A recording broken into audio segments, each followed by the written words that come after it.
Beginner to Advanced Atheism. Hi, everyone. This is Britt Hartley, Atheist Spiritual Director, giving you all the tools for the good life, no nonsense required. Last week, I had this kind of off-the-cuff TikTok go viral about beginner to advanced atheism. I was just sitting in my car and recorded just off the top of my head what Atheism 101 to Atheism PhD level would look like. And everyone got their knickers in a twist. So I'm just going to flesh out this idea and see what you think. Now, of course, I know that atheism, isn't a worldview. It isn't a religion. It's a negation. But when you live in a world of theism, when you live in a country where the majority of people believe in God, and, people who approach atheism right when they get out of deconstruction versus 10 years later may be different, we can talk about atheism as a culture, or we can talk about it. We can talk about tendencies of atheists. So I understand all of that, but let's just imagine, atheism as a kind of culture or even a progression. And what do I see as someone who works with a lot of atheists, especially post-religion, and some things that I'm seeing from day one of atheism versus people who have been atheists for a long time and the nuances that happen with that. So I'm just going to flesh that out, see what you think. All right, so Atheism 101. Now, this isn't talking about people who grow up as atheists. I'm talking about someone's first taste of atheism, which is coming from theism. So this is really where atheism truly starts, because no one's line of ancestors is all atheists. Like, we are all descendants of superstitious ancestors, and you don't have to go, very far back in your ancestry to find some kind of God or religion. So Atheism 101, the first taste of atheism after rejecting theism, tends to be burn it all down. Religion is just a poison. It's power and it's hierarchy and it's superstition and it's child abuse, and it causes so much harm in the world. I think it was Yuval Harari who recently said that there's enough room and resources for all the people in the Middle East. The only reason why we can't build schools and hospitals for everyone is because of people's competing supernatural stories. It's causing a lot of harm in the world. This is the phase where you consume Christopher Hitchens and you get to be on your high horse about how religious people are stupid. And there's certain catchphrases that you hear that atheists start to say. Things like, that which can be dismissed or asserted without evidence can be dismissed without evidence, or religion poisons everything, or phrases from Sam Harris like, you're an atheist to hundreds of gods. You know exactly what it's like to not lose sleep over threats of hell from other religions. I'm just an atheist to one more religion or one more God than you. And atheists in this phase also really know what's in the Bible. They can cite off the top of their heads the scriptures about genocide or slavery or sex slavery or rape or incest or murder or lies, all condoned and approved by God. They often know the Bible better than Christians. They know the contradictions. You start watching Ricky Gervais and pick up some of his statements, like his line is, if people didn't invent ridiculous imaginary gods, then rational people wouldn't have to deny them. Or he says, it's a strange myth that atheists have nothing to live for. It's the opposite. We have nothing to die for. We have everything to live for. And this is a really fun stage of atheism. You're smarter than everyone. You're better than everyone. Morality is just being a good person for no other reason than it's the right thing to do. It's a very easy, like, good guys are secular and bad guys are religious, and religions just cause harm in the world, and we just need to throw out all of it. We just need more people on our team, on our secular atheist team, to make the world into a better place, to make the world into the place that John Legend imagined. But this is just Atheism 101. Let's go to Atheism 202, or I don't know, 201. I'm making up classes here. Atheism 201 is realizing, okay, maybe there's a baby in the bathwater. There's a few things that have been housed in religion, or religion has had a monopoly on, that we don't want to entirely toss out as we're wanting to burn it all to the ground. Richard Dawkins still sings Christmas carols at Christmas time. Christopher Hitchens still reads the poems of John Donne. Alain de Botton does a really good job talking about this in his very popular TED Talk, Atheism 2.0, where he talks about all the good that religion does for us and for society. It puts together calendars of holidays and rituals and rites of passage for children. It helps us gather to sing together and schedule time for awe and contemplation, to pass wisdom down in stories from generation to generation. information, and all kinds of tools for contemplation in the good life. Some of these things aren't found easily in the secular world. And even if Jesus wasn't a god, he still told stories and parables that people found compelling enough to share around campfires for decades until they were written down, and then are still being talked about 2,000 years later. There's not just superstition and violence in religion. There's some beautiful things too. There's some architecture, there's art, there's music, there's story, there's wisdom, there's tradition, there's culture. So it's this phase where we say, like, okay, maybe don't burn it all down, but like most of it, but let's try to like save a few things, like save some of the meditation techniques, save the old cathedrals for the architecture, save the Good Samaritan parable, save some of the stories, save the family rituals, keep the bar mitzvahs and the bat mitzvahs, even when the rabbi is an atheist, because this is just a good thing for children or for a community to gather together and recognize that a child is becoming an adult. Let's do a Christmas tree. There's still something beautiful about the book and movie and musical Les Mis, even though it has deeply religious themes. We still want to keep that. So atheism 2.0 or Atheism 201 in this little thought experiment is recognizing that religion, along with crusades and violence and harm, also houses the sacred. And we need some of that in the world. And we lose something when we lose that in the world. All right. Atheism 301 is recognizing that some people actually are better off for them and for the world with religion. These are the atheists that I meet who say, like, I don't tell grandma cute little quips from Hitch about religion. She's better off believing that she's going to see her husband and her stillborn child that she lost in heaven. It'd be too much for her to face all that. She's old. She's not hurting anyone with her religion. And I want her to have her religion. And so I don't really challenge her on that. And then that thought kind of extends not just to grandma, but you begin to realize that sometimes atheism can be a privilege, and that there are people who have suffered a lot in life, or the thought of eternal justice or eternal life or a God that cares and knows what you're going through is literally the only thing keeping them alive or keeping them moral. It's also in many parts of the world the only way that you can participate in a social network that you actually need to survive. Atheism 301 is recognizing that atheism is a privilege. It's a privilege of education. It's often white privilege. Neil Brennan has this great bit about why he doesn't have black atheist friends, but a lot of white atheist friends. And I don't want to use the clip because I don't want to get dinged from YouTube. But the bit is basically saying, like, atheism is the height of white privilege because it's basically someone asking you, hey, are you interested in an afterlife? And white privileged people saying, oh, none for me. How much better could it be? I'll just take my supplements. I ruined it comedic timing wise, but it's this interesting idea where you don't need to dream of heaven if you actually haven't been through hell. I have two sister-in-laws, actually, both believers, who have lost children. I can't imagine. And I know that the thought that they are okay in heaven kept them alive when they were at their worst. And so atheism in this phase doesn't look like burn it all down. It's more like, I'm just going to try to stop, the excesses of religion where I can. When theology is attempting to be legislated Handmaid's Tale style. But if people are surviving injustice or finding moral living through some God or some story or some security blanket, I'm not going to take that from them. I'm not going to challenge that.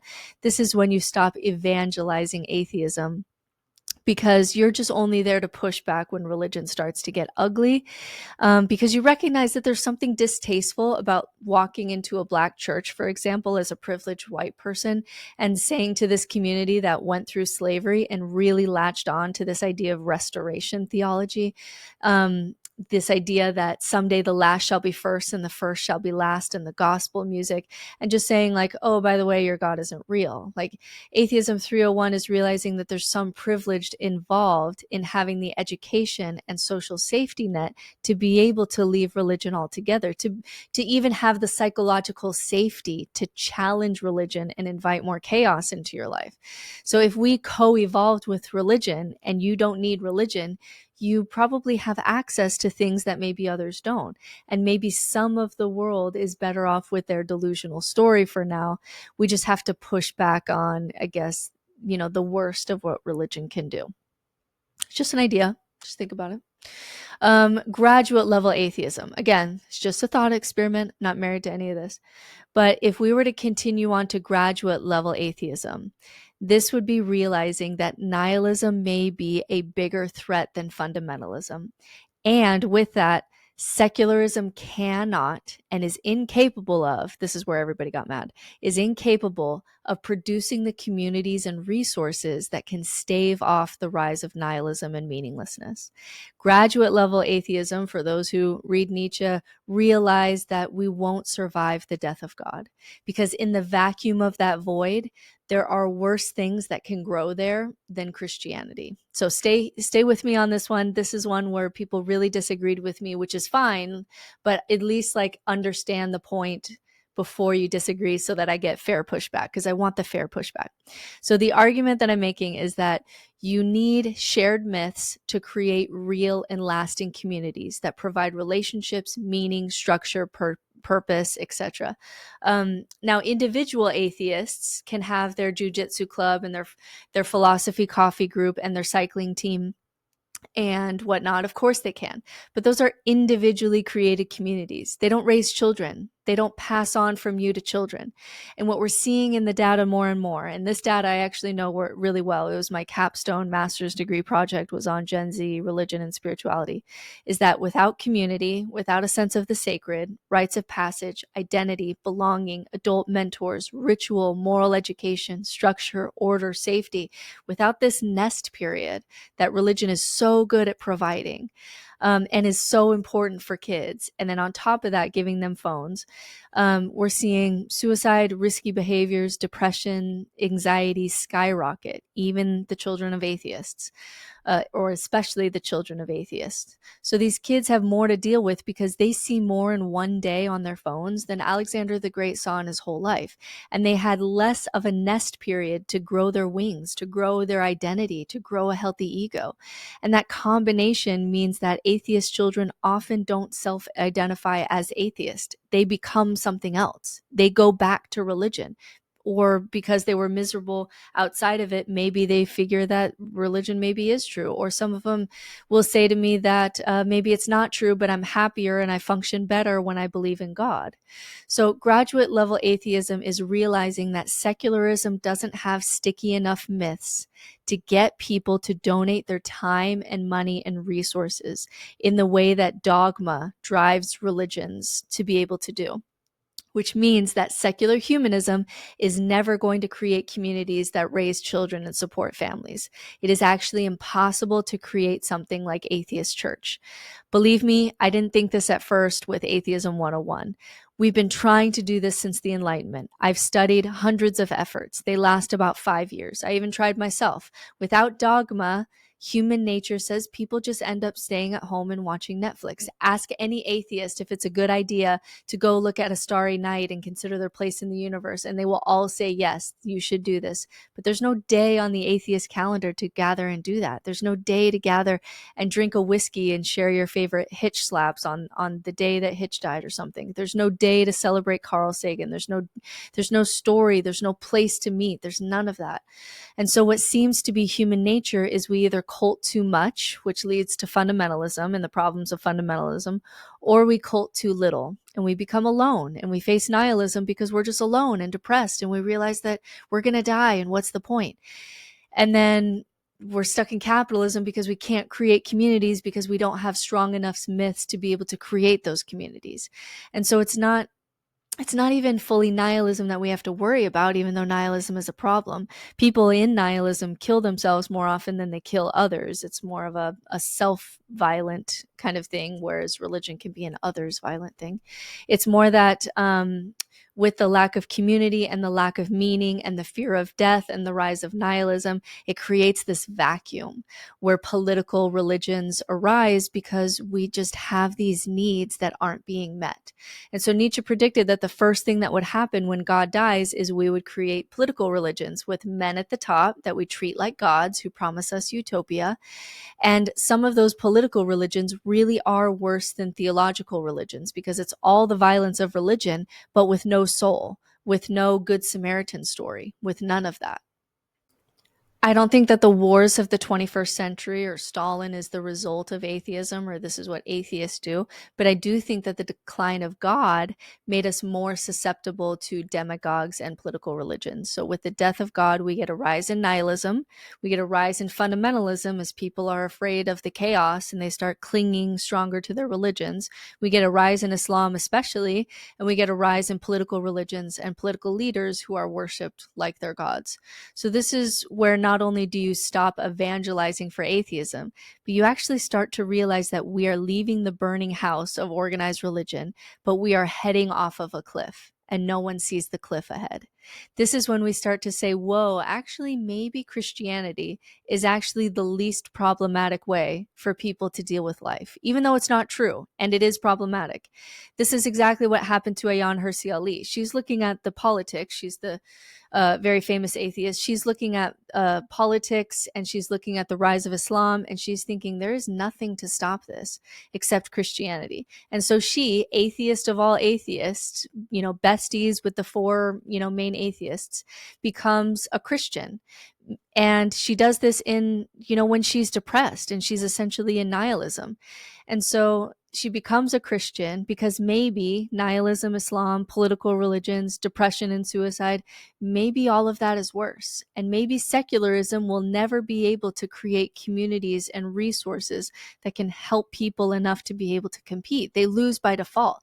A single religion, especially a patriarchal one, produces an insane amount of resources and time and money and children and community to raise those children. It's the reason that patriarchy in all its forms took over the world in the East and the West. Not a single indigenous community survived colonialism unscathed. All were defeated by bigger, cultier cults. It didn't even matter that if they were true or not. It didn't matter that the indigenous communities were happier on average.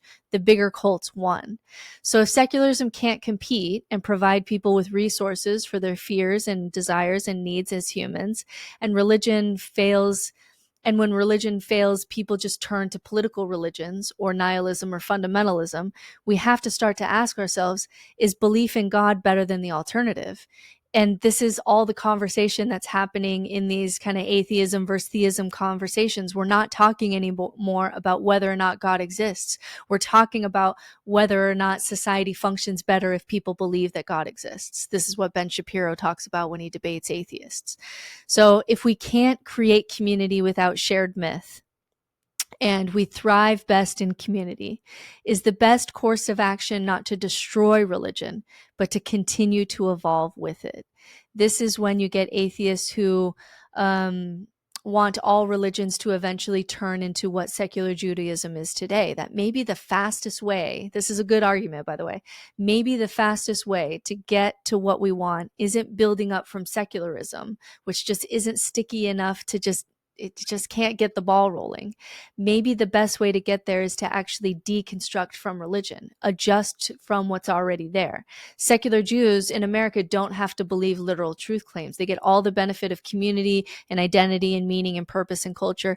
Maybe it's easier to adjust religion and continue to co-evolve with it like we have done for, I don't know, at least 100,000 years, than to try to build something like it from secularism. In a world of entropy, perhaps adjusting what is there is easier than building from nothing. This is when atheism starts to get really gray, because a secular world that has all the good elements of religion and not the bad elements of religion just doesn't seem possible anymore with what we are. And there's this risk that if you take religion out of the world, what replaces it in that vacuum is worse, and you'll wish that you just had MAGA Christians to deal with. It's possible that atheists could do more in the world by engaging in their local religions and pushing towards change from within and forcing truth claims to be dropped along the way, that may be a safer course for human progress, given the alternatives of what people do when they have to face death and meaninglessness. Okay, so I don't know. Think about that. That's the one I think that bothered everyone the most on TikTok, because everyone was saying, you can create community. I'm an atheist and I have friends, and it's like, yeah, you individually do. You individually can do that, but it's never going to be anything beyond you. It'll die with your own effort. And so there's a problem there where secularism, we thought we'd be able to just do good things and replace some of these things and do some of these good things that religion does through secularism, and we haven't really been able to. All right. I'm gonna lose some of you on the next one too. That's okay. This is just a thought experiment. PhD level atheism. I don't think you're gonna like this. I don't think this every day. I'm not married to this thought, but just here's a thought. We're just gonna consider it. PhD level atheism is realizing that the majority of people, the majority of humans on this planet, would rather live in a religious world that is at war and on fire than live in a world where they have to face death and meaninglessness. And perhaps that's actually the best thing for the majority of people. Now, what I think more atheists needs to realize, regardless of if that statement is true, what I do think more atheists need to realize is that subconsciously, when you look at the people, when people look at the world full of religion, and you show them all the violence, you show them all the rape, you show them all the problems and issues, and you show them a world where they're going to die and the universe doesn't care and they're just an ant, and in 3 generations they will be forgotten, and also you don't have free will, and also this world is going to blow up and no one will know that we're here at all. People choose the religious world. So what do we do when most people, at least when they're subconsciously doing the math on these 2 different worlds they can live in, the majority of people in this world say, I would rather live in a world with my religious delusions or religious faith than live in the other world where I'm just going to die and nothing has meaning. I'd rather live in a world where the Middle East is perpetually at war than live in a world where I have to face the void, the abyss of meaning. Look at human history. We are much more afraid of death and meaninglessness than we are afraid of religion. And what I think more atheists need to think about is, what do we do when we are offering the bitter pill of reality and they have a sugar pill of delusion? What do we do when often ignorance is bliss, and the more aware you are, the more suffering you are going to have? And certainly the more philosophy you read, there is an inverse relationship to the amount of philosophy you're reading and the amount of happiness that you have. You are actually more likely to become less happy than more happy by reading more philosophy. And so if there's just this one life and people function better believing that grandma's in heaven, even if it means that religious wars cause violence, is it truly the better thing to take away people's security blankets? It's like taking away a binky from a lost toddler in a mall. It's like the question becomes, if truth and reality makes you more miserable and certainly more alone as you feel like you're operating more and more outside the matrix of society, is it actually better for people to live in delusion? Even though that delusion causes harm, people are happier dying in the name of their God than dying for no reason at all.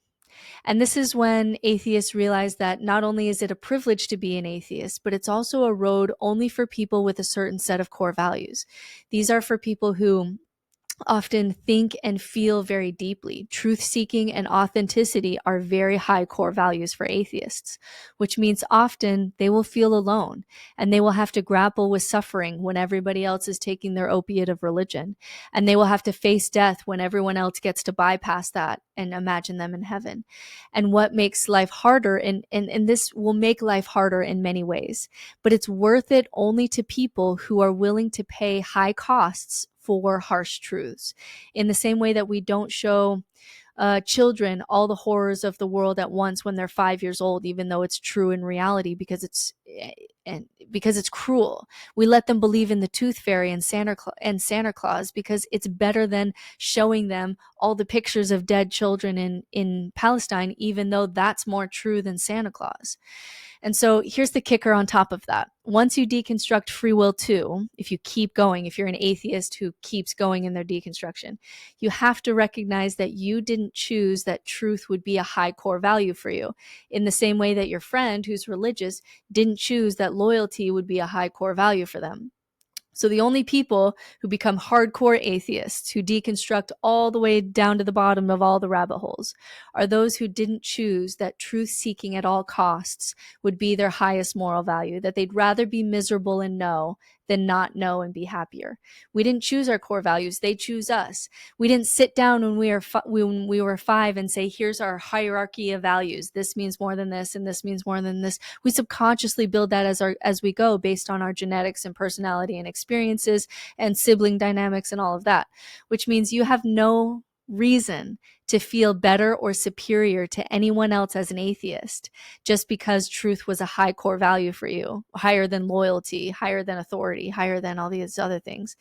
Or because if you were born with their hierarchy of values, or a high psychological need for closure and order in order to function, which we see with people who are fundamentalist, if you were born that way, you'd be in a religion too. So in Atheism 101, you feel superior to everyone. And in PhD atheism, you realize that you're not better than anyone. And most people subconsciously choose that they'd rather live in a religious world on fire than in a world where this is it. And maybe people should be allowed to have that choice, because the harsh pill of reality would kill most people, would kill everyone who wasn't willing to pay that price because they had that high core value. Only those who have certain core values pay that price, but they didn't even choose those core values. It's just always what would have happened. Atheists had core values that meant that they never would have done well in religion in the long term. And so atheists think that we're fighting religion, like we're just Bible bashing. If we could just show, that God approved genocide in the Bible, we'd be able to get people out of religion. But that's just chopping off a head and 3 more growing in its place. We're not fighting religion. We're not fighting theology. We're not fighting scripture. That is the surface level fight. The deeper fight that we are facing is people's fear of death. This is why religion exists. This is why we co-evolved with religion, and why tribes did better with religion than without. It has tools for all of our subconscious fears and desires. This is when I stopped Bible bashing in the comment section, because I realized that it was never about that Bible verse. This is about people's deep-seated fears, and the Bible and God and belief, that's all just happening on the surface. And we learn a lot more of this from terror management studies, where we realize that if you remind people, we have studies, lots of studies on this. If you remind people that they're going to die, they're more likely to cling to their culture. They're more likely to cling to their in-group versus their out-group. They will sit, if you remind people that they're going to die and put them in a room, they're going to sit closer to the people who are like them and farther away from people that are different. It's one of the ways that we subconsciously cheat death. That if our culture can survive, and if our culture is better, and our God is better, and I was a part of a movement, and I was a part of a crusade, and the culture survives, then I was a part of something that lasted. And in that way, we subconsciously cheat death. And so, we think that if we just get rid of religion, that we will stop fighting these wars, when the reality is we weren't fighting Christianity versus Islam this whole time. The whole time, that's been a proxy war for our fight with death, because we're so afraid. Because we became too smart and we realized that we're going to die, and our brain has to do a lot in order to kind of subconsciously compartmentalize that. So then this begs the question, is truth really worth the cost? And are atheists actually the dumb ones? Because everybody else is playing their delusional game where they're special and they're God's special whatever. And that makes life more worth living for them, and also easier. And atheists who deconstruct all the way down to nihilism feel alone. They're disconnected from other people. They're disconnected from community. They wonder if reality was even worth knowing at all, because they suffer more now. And they also know that they couldn't have chosen any other way. They always would have been willing to pay the price. They can't imagine any other way of being. So, like, the religious person is trapped in their delusion because of their core values and psychology and experiences, but the atheist is stuck in a harsh reality, alone, with nothing to comfort the sting of death. And also, they're stuck there too because they're of their core values and psychology and experiences, and they can't go back. To leave the Truman Show and open the world to darkness is also to be incredibly alone in the world. And so this is where you get atheists who quietly say, it's not as fun on podcasts. It's not the fun atheist podcast where you get to be better than everyone. It's the quiet moments that you get with atheists where they say, I could never believe in God, but sometimes I wish I could. It must be nice to not have to feel the suffering of the world and the suffering of animals for millions of years, and the brutality and violence of nature and the meaninglessness of it all. And that's when atheists realize, like Nietzsche said, that only a small handful of people are truly going to be able to survive nihilism and will have the motivation to create a life worth living according to their values against the grain of society. And even Nietzsche had a total mental breakdown and died by the age of 44 after being depressed for most of his life, probably with syphilis, never having married. Nietzsche argued that the incoming nihilism from the death of God would truly be the greatest crisis in human history, and it would be the one that would end us all, not the religious wars, not the fundamentalist wars. So PhD level atheism isn't saying like, okay, like priests can rape children, that's fine. Like that's always not okay. Atheists will always have something to say about that. But it's realizing that as we leave organized religion and you watch atheists who are at, Atheism 101 say like, I'm free and now we can build a just society if more people will just deconstruct. And you laugh because you see that even though we're leaving a burning building that deserved to be set on fire because religion causes a lot of problems, we're running off of a cliff that we won't survive as a species. And we have to try anyway. We have to try, but we fully know that we're going to fail, that religion has sustained us for as long as we were smart enough to realize that we're going to die. And most people would rather live in a world with religious problems and religious violence than nihilistic problems. And the nihilistic problems invite worse things than theism when we have to face those existential fears. So PhD level atheism is getting the popcorn out and realizing that we're going off of a cliff. And maybe it's better that most people don't know that, because maybe they wouldn't survive the knowledge of it because they didn't have the truth seeking at all costs as their highest core value. So maybe, just maybe, if we just have this one life, maybe it's better that they have their little delusion so long as they're not hurting anyone, even though you can't go back to it. And for those who want out, you want to help, you'll help them, but only if they choose it. Otherwise, it's unethical to force harsh reality onto someone who isn't psychologically equipped to handle it, just like we do with children. We don't force reality onto children before they're developmentally able to handle it. It's like this moment in the movie Inception where Dom asks, they're all knocked out in their dream, and Dom asks, is this where they go to fall asleep? And he's like, no, this is where they come to wake up.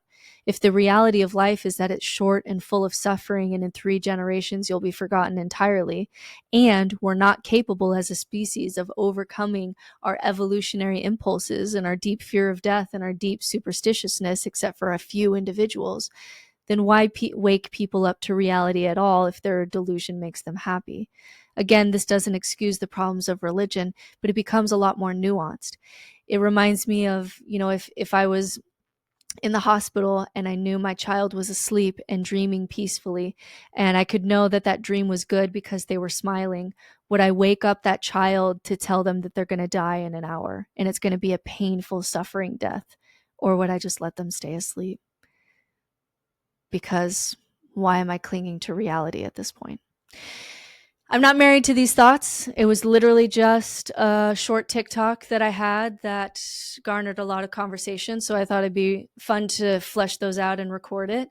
I think some of these things, I don't think all of these things, but I don't think people realize that when you love debate and when you love ideas like I do, I don't put things on TikTok or on YouTube just because like I fully believe it and I have my identity wrapped around it. Like my identity that was wrapped around truth claims like painfully died through my deconstruction process. It's more just you fall in love with the game. You fall in love with, I'm going to put out this chess piece and see what comes back, and I'm going to play it out and just see how it plays out. So I'm very curious with this audience who, if you listen to that half-hour thing, because that was maybe an interesting thought experiment for you, I'm really, really curious what you think about that thought experiment. So please let me know what you agree with, or if that coincides with your experience as an atheist, or if I'm way off. And I'm very curious to see what you guys think. So see you next week. Thanks for playing.